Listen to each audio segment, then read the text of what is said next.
Мына масқаралықты қараңдар жігіттер. Мынау күні кеше сатып алған чехол ғой, новый чехол мына дейді. Вообще там жыртығы жоқ, тамы жоқ. Есікті ашып қарасам мынандай болып жыртылып жатыр да. Қармақтар сен өткенде начоккаде болғанбыз ғой біздер. Енді короче мына неге жыртылып жатыр десем, мынау дейтін баллон жарылған ғой. Баллон алып қойған ішінде. Баллон алып кешегі ыстықта жарылған мынау дейтін бар ғой. Жарылып кәдімгі мына жыртып жіберген ғой дата болсын. Масқара күшпен бар ғой. Қарашы, бәрін новый чехол еді мынау дейтін бар ғой. Бір күн тек шығармағанына кешегі ыстықта жарылған, короче айтқанда бар ғой, атыраудың ыстығынан.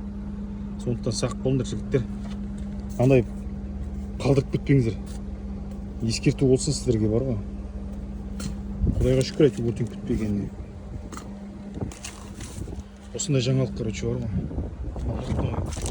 Чехол еді, бәрін жыртып саған ғой, айырып саған. Мынау сақ болыңдар жігіттер, мынау дейтін жарылады екен, оказывается, машинаның ішінде тұрғанда.